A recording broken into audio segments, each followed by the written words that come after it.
Bonjour, bienvenue dans les podcasts du Centre d'action laïque de la province de Liège qui donne la parole à des citoyens qui veulent défendre la solidarité ou la font vivre au quotidien.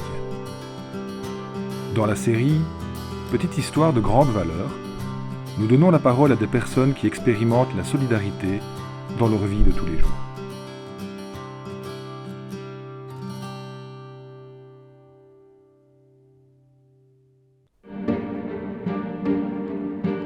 Aujourd'hui, nous écoutons Morissette.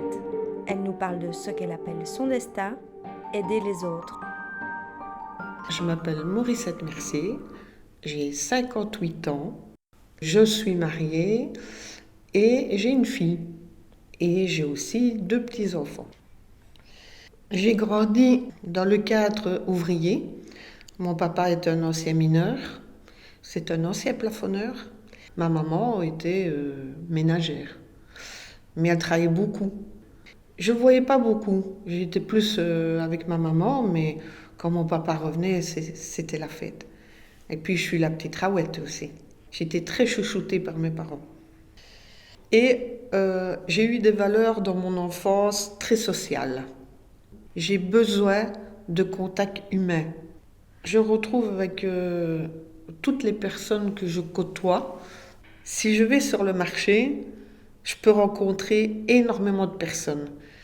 Et mon papa me disait toujours dans le temps, « Toi, tu t'arrêterais avec un chien avec un chapeau. » Pour cette citoyenne, la solidarité est expérimentée depuis son enfance.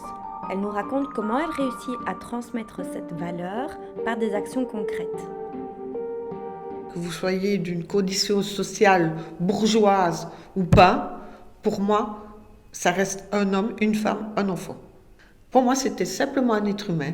Et je pouvais très bien jouer avec quelqu'un de la haute bourgeoisie, ça m'est arrivé, comme je pouvais jouer avec un enfant d'ouvrier. Il n'y avait pas d'importance. Nous étions tous les mêmes. Déjà à ce moment-là, j'avais une autre optique d'être ensemble. La solidarité, pour moi, comptait beaucoup.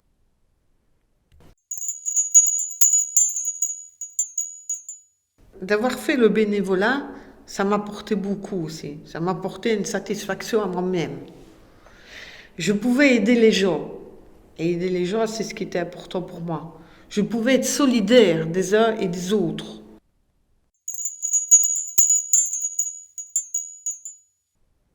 Je vais vous parler de l'école des Cibonniers, où ma fille a été à l'école. Un jour, le directeur est venu me trouver et il m'a demandé si je voulais bien animer son carnaval au Cibonniers. Je me suis dit, c'est encore une expérience. Je veux le faire pour les enfants. Parce que quoi de plus beau de voir des enfants rire, chanter et s'amuser. Je voulais que les parents contribuent avec les enfants. C'était une forme qui pouvait s'amuser ensemble, une forme de convivialité, et c'était très important. Donc, je faisais participer aussi bien les enfants que les parents. Et là, c'était magique. Quand je faisais le carnaval, pendant 9 ans, je l'ai réalisé. J'étais vraiment super contente.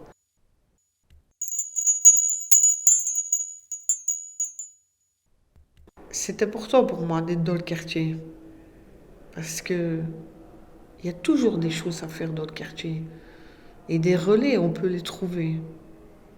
Et je disais toujours, quand tu es dans la précarité, quand tu délivres des colis, que tu fais d'autres choses, que tu es dans une association ou autre, les institutions publiques, eux, à 16 heures, ils ferment le rideau. Mais nous, on est toujours là. On accueille toujours. Et tout être humain a droit à une dignité humaine. Si elle consacre du temps à être solidaire, peu de personnes savent que dans l'ombre, elle reste tout aussi présente pour ses proches. Je suis occupée de mon papa, je suis occupée de ma maman, je m'occupe de mon mari. Ma vie a basculé le 21 septembre 2011. Parce que malheureusement, mon mari a été atteint d'un AVC. Ça a été un moment terrible pour moi parce que Il ne devait pas survivre. Il a survécu. C'est un miraculé. Ça fait 10 ans. 10 ans, je dis, c'est pas un anniversaire. Il me soutient beaucoup dans ce que je fais. Il est très fier de moi. Donc tout ce que j'ai fait dans ma vie, il est venu, je ne le savais pas. Il a toujours été présent. C'est un lien qui nous unifie très fort. On est très solidaires l'un de l'autre. Et c'est un moment fort dans ma vie où ça m'a fait basculer, où ça m'a fait prendre conscience aussi qu'on ne vit qu'une fois. On doit vivre le jour aussi. La solidarité fonctionne dans les deux sens, un mouvement réciproque. Morissette le vit aussi et l'explique à travers 2 exemples. Ma solidarité, elle a commencé aussi en 1984, quand j'ai eu ma maison. On n'avait pas d'électricité. Je suis allée rencontrer le voisin et il m'a dit « Ah, bonjour, vous êtes... oui, on est les nouveaux futurs locataires, mais nous avons un problème, nous n'avons pas d'électricité. » Et il m'a répondu « Tracasse, moi je vais passer la rallonge et tu peux utiliser l'électricité. » Oh, ben, je dis ça, je ne vous connais pas. Et, ah, mais un voisin, on en a toujours besoin. Et un jour, quand on a tout fini, parce que grâce à ça, on a pu faire les travaux, et quand j'ai été pour aller donner quelque chose pour cette électricité-là, là, il m'a dit, ne te tracasse pas, qui dit, un voisin, on en a toujours besoin. Et là, c'était une forme de solidarité.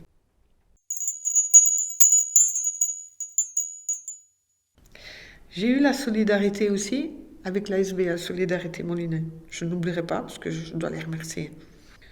À un moment donné dans ma vie, on a vécu un dur moment parce que mon mari avait perdu sa mutuelle parce que le médecin avait décidé, hop, pouvait avoir un travail adapté.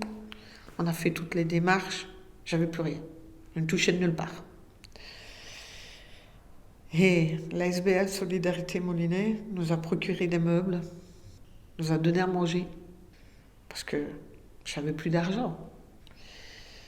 Et ça, c'est une solidarité aussi, que je n'oublierai jamais. Je ne peux pas oublier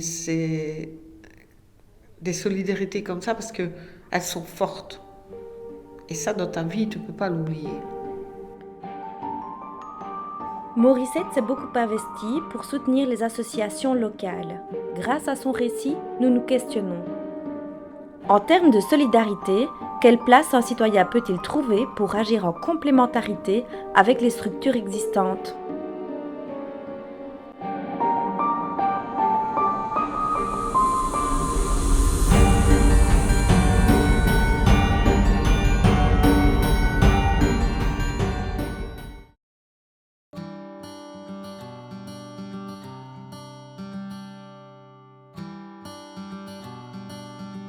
Merci d'avoir écouté cette petite histoire de grande valeur. Retrouvez-nous bientôt pour un nouvel épisode. N'hésitez pas à découvrir notre 2e série de podcasts En lutte pour entendre des personnes qui luttent contre des oppressions. Vous pourrez retrouver l'ensemble des podcasts du Centre d'action laïque de la province de Liège sur nos différents réseaux, notre page Facebook, le flux RSS pour votre appli préférée de podcast, Spotify, YouTube et bien sûr, le site internet de notre association www.caliège.be.